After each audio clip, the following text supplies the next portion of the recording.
Today, Nigerian television delivered something that no political strategist could have scripted and no public relations team could have contained. On the Arise News morning show, what began as a scheduled political interview between veteran broadcaster Rufai Oseni and prominent opposition figure Kenneth Okonkwo erupted into one of the most raw, unfiltered, and politically revealing confrontations Nigerian live television has seen in recent memory.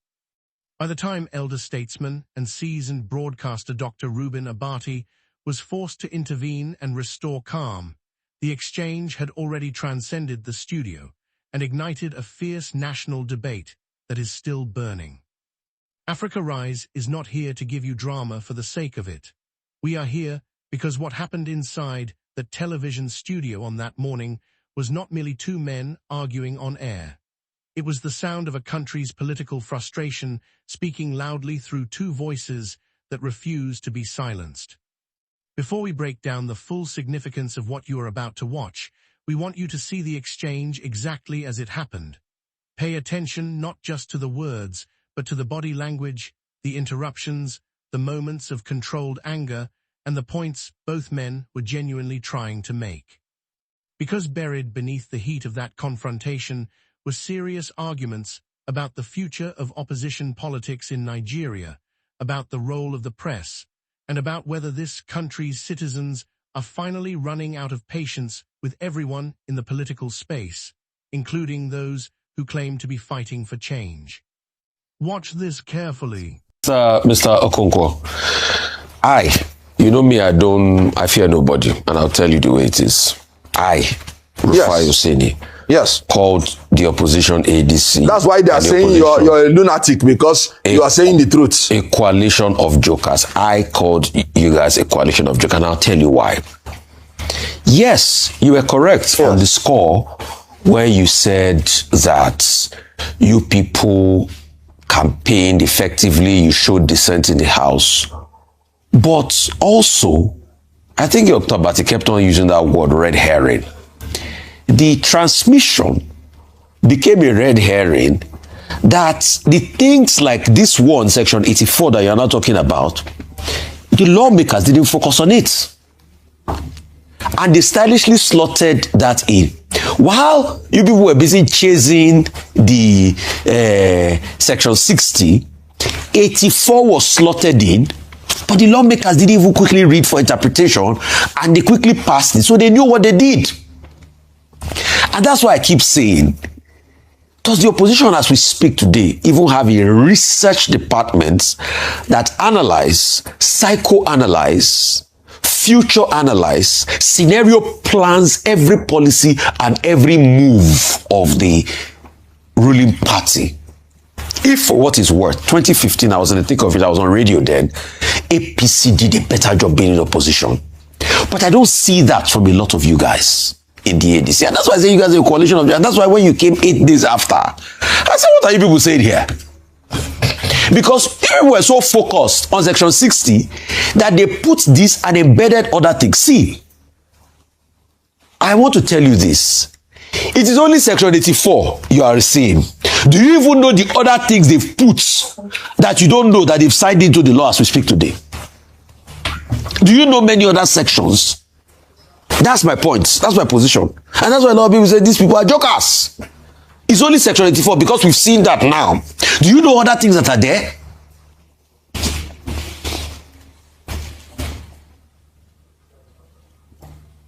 I would like you to respond to this point I made. All right.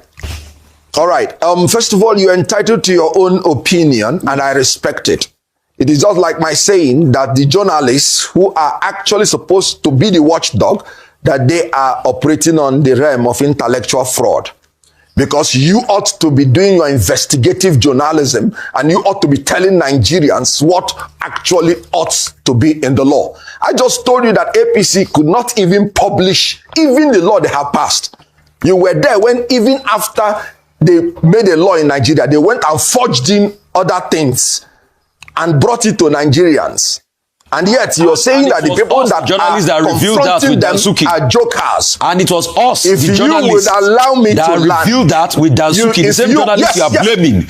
I was the one that took that document with Dansuki. Hold on. I put it up for you to see. We are not jokers.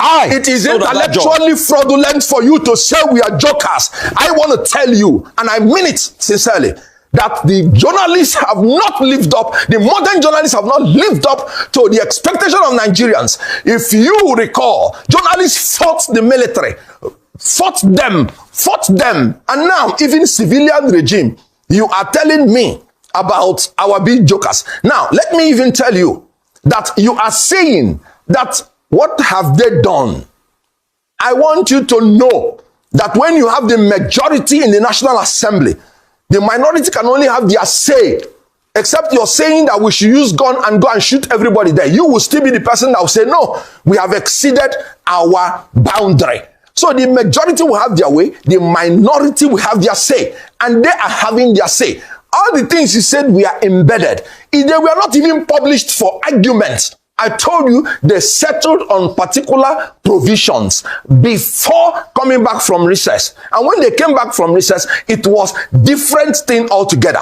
And the opposition still labored. They shut down the opposition. The committees, the two committees, harmonization, could not even meet. And so, and you're saying they are jokers? No. That's intellectually fraudulent. Okay. So I don't know whether the question I'll then ask, yes. Are you saying that journalists should do opposition work for you? Because that's the role of the opposition. You cannot designate or delegate your responsibility. We are doing our work. We are doing our work. You're not doing your work. If you say we are jokers, why we're doing our work? With due respect, Mr. Kenneth Okonkwo. That statement is like I said, is intellectually fraudulent. Mr. Kenneth. Now that you have seen it for yourself, let us tell you what it all means.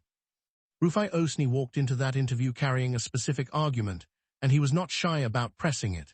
His central position was that the opposition coalition, particularly the ADC alliance, had not demonstrated the kind of strategic depth and political discipline required to genuinely challenge a ruling party with the resources and institutional advantages of the APC. He did not simply raise that argument as a question. He pushed it as a conviction. And when he described the ADC coalition as a coalition of jokers, he knew precisely the kind of reaction that language would provoke. What Rufai appeared to be doing, whether consciously or otherwise, was channeling the impatience of millions of ordinary Nigerians, citizens watching from across the country who have endured economic hardship, rising food prices, deteriorating infrastructure, and persistent insecurity. People who look at the opposition and ask, with growing exhaustion, what exactly are you offering us that is different? That frustration has real weight. It is not manufactured. And Rufai, whatever one may say about his style, was giving that frustration a voice. Kenneth Okonkwo, however, was not about to allow that framing to go unchallenged. The moment the phrase coalition of jokers entered the conversation, something shifted. Kenneth understood that he was not just defending himself or his party in that moment. He was defending the credibility of an entire political movement in the eyes of viewers watching live across the country. He pushed back hard. He argued that building a credible opposition in Nigeria under current political conditions is not a simple exercise. It involves navigating institutional resistance, managing multiple political heavyweights with competing ambitions, and operating within a system that, as he pointed out, does not always play by the rules it publicly claims to uphold. His reference to the legislative maneuvering around Section 84 and the embedding of provisions the opposition had not fully scrutinized was substantive. It pointed to a real challenge, that opposition legislators were outmaneuvered procedurally by a ruling party that, whatever its other failures, understands how to use legislative process to its advantage. Whether or not that defense fully satisfied viewers is another matter. But Kenneth was making a serious point, and making it with conviction. And that is where this confrontation becomes genuinely important for anyone studying Nigerian politics. What viewers witnessed was not simply a broadcaster and a politician losing their composure. It was a collision between two legitimate frustrations. On one side, a public that is exhausted and wants to see the opposition act with urgency, strategy, and visible results. On the other side, opposition figures who believe they are doing serious work under extremely difficult conditions and who resent being dismissed before they have had a genuine opportunity to organize and compete effectively. This tension is not new in Nigeria's political history. Opposition coalitions have formed and collapsed in this country before, often destroyed not by the ruling party, but by internal ambition, resource inequality, and the inability to maintain unity under pressure.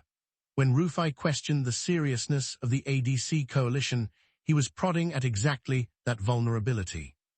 He was asking, in effect, are you different from every coalition that came before you and fell apart before election season even arrived? Kenneth Okonkwo knows that question follows every opposition movement in Nigeria, and his fierce refusal to accept the Joker's label was, at its core, an attempt to draw a line and say, we will not be written off before we have even begun. The intervention of Dr. Reuben Abati also deserves serious recognition. His calm, measured request for the conversation to return to structured debate was not just good television management. It reflected the kind of institutional experience that understands when emotional temperature has reached the point where it begins to undermine the value of the conversation itself. Abati's presence reminded everyone in that studio, and everyone watching, that political discourse must ultimately serve the public interest, not the ego of the participants. Now the debate around Rufai's interviewing style is one that will not be settled today. Those who admire him see a journalist who refuses to give politicians comfortable platforms. Those who criticize him argue that calling guests jokers on live television moves the conversation from accountability journalism into something that risks looking like personal antagonism. Both positions contain truth. The challenge for any serious broadcaster is holding aggression and fairness in the same hand. When only one of those qualities dominates, the interview loses something important. But here is the larger political reality this confrontation exposed. Nigerian citizens are no longer willing to be patient audiences for opposition theater. They want evidence of strategic thinking. They want to see coalitions that survive internal pressure, produce policy proposals, and present themselves as a genuinely capable alternative government. Statements and press conferences are no longer sufficient. The bar has moved. The ADC coalition and every opposition movement in Nigeria right now faces a defining moment. This is the time to demonstrate that the alliances being built are not merely electoral conveniences, but genuine political projects rooted in a shared vision for the country. Africa Rise will continue watching. Africa Rise will continue analyzing.